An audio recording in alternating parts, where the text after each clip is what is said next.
हम बात करने वाले हैं अपने संविधान के भाग 4 के अंतर्गत राज्य के नीति निर्देशक तत्वों के बारे में, इंग्लिश में डीपीएसपी। तो ये हमारे संविधान के भाग 4 में लिखा गया है, भाग 4 में इसका वर्णन किया गया है।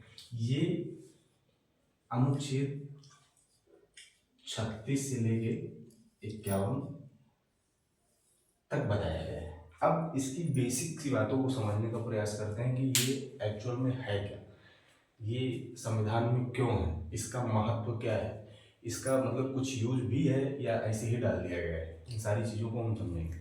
तो डीपीएसपी की अगर हम बात करें, राज्य के नीति निर्देशक तत्वों की, तो ये बेसिकली सरकार के लिए मतलब ये कोई बाध्यकारी नहीं है कि अगर इस सरकार इसके हिसाब से नहीं काम कर रही है, आपको इन चीज़ों को अगर नहीं प्रोवाइड करा रही है तो उसके ऊपर कोई बंधन है। बेसिकली ये मूल अधिकारों की तरह ये एक अधिकार है, लेकिन इनके लिए कोई सरकार पर बाध्यता नहीं करी गई है कि अगर आप इसकी तरह इसको नहीं, नागरिकों को अगर ये नहीं दे रहे हैं तो आपके ऊपर कोई बाध्यता है या आपके ऊपर कोई कानूनी रूप से कोई लागू करने की बाध्यता है। तो मूल अधिकारों की तरह ही है ये, मूल अधिकारों का एक तरीके से पूरक है।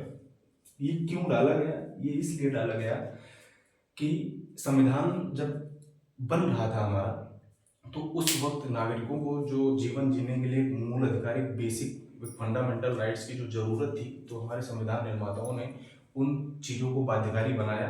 और इन चीज़ों को जो जो डीपीएसपी में मतलब लिखा गया है, इन चीज़ों को डीपीएसपी में इसलिए डाला और सरकार पर कोई बाध्यता इसलिए नहीं की क्योंकि सरकार, हमारा देश अभी उन सब चीज़ों को हमारे नागरिकों को देने के लिए पर्याप्त रूप से तैयार नहीं है, पूर्ण रूप से तैयार नहीं है। क्यों? क्योंकि संसाधनों की कमी और काफ़ी सारी चीज़ें हैं जो उसमें बाधक हैं। तो वो भी ये समझ रहे थे, सरकार भी ये समझ रही थी, लेकिन ऐसा नहीं है कि ये कभी नहीं मिलेगा। एक दिन ऐसा आएगा कि हाँ, सरकार इसको भी अपने नागरिकों को देगी। तो अब हम इसको अपनी भाषा में समझेंगे कि ये है क्या।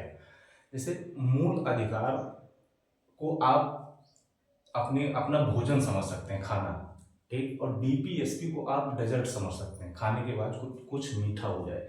तो खाना खाना आपने खा लिया, तो उसके बाद अगर कुछ मीठा हो जा रहा है तो बहुत बढ़िया, और अगर नहीं हो पा रहा है तो कोई दिक्कत नहीं। बेसिक जरूरत आपकी जो है वो खाना है, वो आपको मिल रहा है। तो खाने के माध्यम से हम ये समझेंगे कि हमको जो हमारी बेसिक जरूरतें हैं वो मूल अधिकारों से पूरी की जा रही हैं सरकार के द्वारा, ठीक। और डीपीएसपी जो है, खाने के बाद मीठा है, सरकार अगर इसको दे रही है तो बहुत बढ़िया, उसके बजट में आ रहा है तो आपको दे रही है। अगर नहीं आ रहा है तो आप उसके लिए कुछ बाउंडेड नहीं करेंगे क्योंकि वो मूलभूत चीज़ आपको प्रोवाइड करा रही है, ठीक है। खासकर मतलब इसकी अगर बात करें तो सरकार धीरे धीरे करके इन चीज़ों को मूल अधिकारों के अंतर्गत शामिल करने का प्रयास कर रही है। क्योंकि एक दो अनुच्छेद अगर हम देखें इसके, तो सरकार ने सीधे उठा यहाँ डीपीएसपी से उठा के डायरेक्ट इसमें मूल अधिकारों में ट्रांसफर किए हैं। जैसे अनुच्छेद 21A, जो शिक्षा का अधिकार है हमारे संविधान में, 21A, ठीक है। ये पहले अनुच्छेद 45 में था, डीपीएसपी में अनुच्छेद 45 में शिक्षा का अधिकार था। तो शिक्षा के अधिकार का भैया ये डायरेक्ट यहाँ से उठाया गया और यहाँ ट्रांसफर किया गया। अब बात आती है कि ये हुआ कब, तो ये 86वां संविधान संशोधन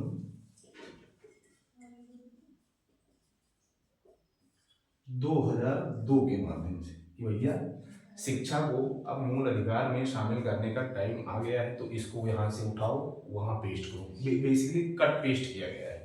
तो अब धीरे धीरे सरकार उस मोड में आने लगी है कि डीपीएसपी को भी एक तरह से मूल अधिकारों में शामिल किया जाए। और जो भी हमसे बन पड़ रहा है, जैसे सरकार के पास अगर व्यवस्था होगी, जब सरकार उस रूप में आ जाएगी, अपने आप को उस तरीके से तैयार कर लेगी, तो बिना हिचक के वो डीपीएसपी, सारे डीपीएसपी को जो उसमें मतलब लिखे गए हैं उन सबको लागू करने का प्रयास करेगी। अनुच्छेद 40 का हम अगर एग्जाम्पल लें, तो अनुच्छेद 40 के अंतर्गत ग्राम पंचायतों का गठन है, स्थानीय सरकार की बात कर रहे हैं।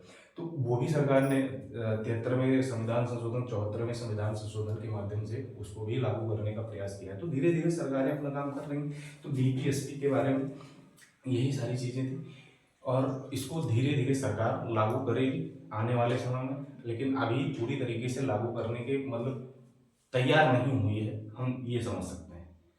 तो ऐसे और आगे मुद्दे होंगे, मूल कर्तव्य और भी सारी चीज़ें जिस पर हम बात करते रहेंगे।